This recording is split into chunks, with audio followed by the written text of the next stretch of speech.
नमस्कार। राम मंदिर चंदा चोरी की वजह से विवादों में है। एसआईटी अपनी जांच करके मुख्यमंत्री योगी आदित्यनाथ के पास अपनी रिपोर्ट लेकर पहुंच गई है, जिसमें कई बड़े खुलासे तय हैं। राम मंदिर ट्रस्ट से जुड़े लोगों को अयोध्या छोड़कर बाहर नहीं जाने के लिए कह दिया गया है। इतना ही नहीं, जिस राम मंदिर में पहले हर दिन लाखों करोड़ों का चढ़ावा आता था, आज वही चढ़ावा अचानक गिरकर रोजाना 1 लाख रुपए से भी नीचे पहुंच गया है। हालांकि भक्तों की भीड़ कम नहीं हुई है, तो फिर ये चढ़ावा कम क्यों हुआ? क्या इसके पीछे का चढ़ावा चोरी विवाद आप जानते हैं? और क्या आप जानते हैं कि पिछले 500 सालों में कब कब क्या क्या हुआ और अब तक मंदिर के खाते में कुल कितना पैसा आया और कहां इन्वेस्ट हुआ? इस रिपोर्ट में हम आपको राम मंदिर के पाई पाई का हिसाब और इसका पूरा इतिहास आसान भाषा में समझाने वाले हैं। तो वीडियो को आखिर तक जरूर देखिएगा, क्योंकि सच जानना हर राम भक्त का हक है।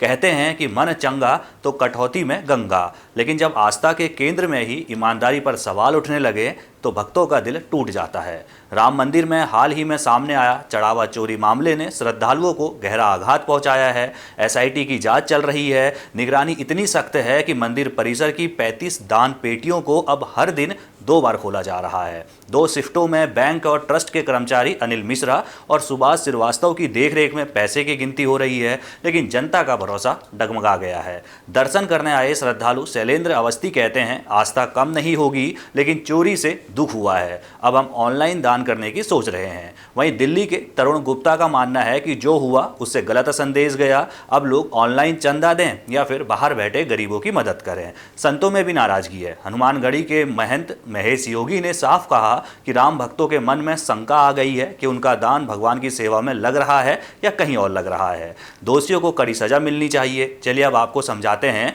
कि कैसे करोड़ों का चढ़ावा अचानक हजारों में सिमट गया है। इसे हम 3 चरणों में समझते हैं। 5 फरवरी 2020 को जब नया ट्रस्ट बना तो चंदे की बाढ़ सी आ गई।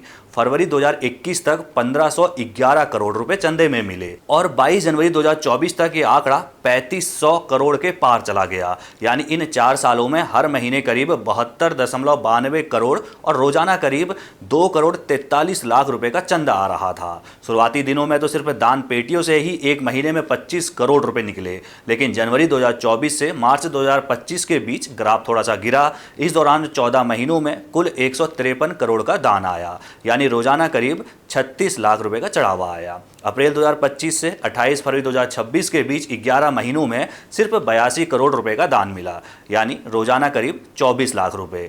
इनमें से दान पेटियों में रोज का औसत 16,60,000 रुपए था। और अब चोरी का विवाद सामने आने के बाद, यानी कि 15 जून से 19 जून तक की रिपोर्ट अगर आपको बताएं, तो दान पेटियों से रोजाना सिर्फ 85,000 या फिर 95,000 तक ही जो है पैसा निकल रहा है।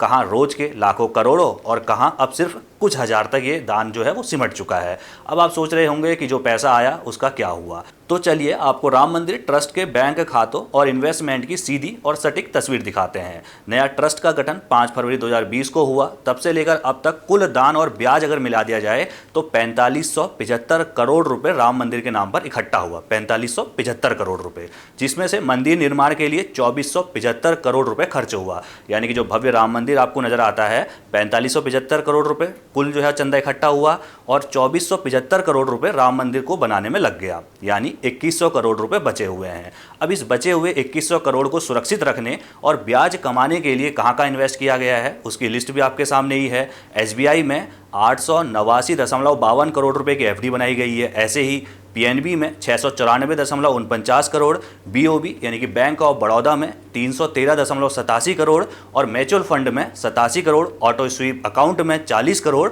और अन्य निवेश की बात करें तो 75.12 करोड़ रुपए अन्य जगह निवेश किया गया है। ये तो सारा डेटा मैंने आपको बताया है 13 दिसंबर 2025 को हुई ट्रस्ट की बैठक के मुताबिक है, जिसमें 5 फरवरी 2020 से 30 नवंबर 2025 तक के आंकड़े शामिल हैं। इन बैंक एफडी से ट्रस्ट को करोड़ों रुपए का ब्याज भी मिल रहा है। वैसे कहते हैं कि बड़ा नाम तो बड़ा विवाद। राम मंदिर में चंदे या जमीन को लेकर लगा ये आरोप पहला नहीं है। इससे पहले भी कई बार उंगलियां उठी हैं। साल 2015 हिंदू महासभा और निर्मोही अखाड़े ने विहिप यानी कि विश्व हिंदू परिषद पर मंदिर निर्माण के 1400 करोड़ के फंड में हेराफेरी का आरोप लगाया था, जिसे विहिप ने विश्व हिंदू परिषद ने खारिज कर दिया था। फिर साल 2021 राम फकीरे मंदिर की जमीन 4 करोड़ में खरीदने पर विवाद हुआ। मामला कोर्ट में था, लेकिन फैसला आने से पहले ही मंदिर ढहा दिया गया। तब ट्रस्ट के महासचिव चंपत राय ने कहा था, कोई बात नहीं, आनंद लीजिए।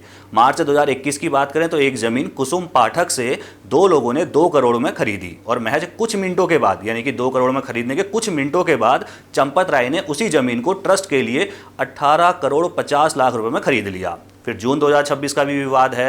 हाल ही में आम आदमी पार्टी के सांसद संजय सिंह ने आरोप लगाया कि बरहेटा गांव में जिस जमीन का सरकारी रेट 4,40,000 प्रति बिस्वा था, उसे ट्रस्ट ने 12 गुना महंगे रेट पर, यानी 47 लाख प्रति बिस्वा के हिसाब से 55 करोड़ 47 लाख रुपए में खरीदा था। साथ ही एक नजूल की जमीन को 24 करोड़ में खरीदने का भी आरोप लगा।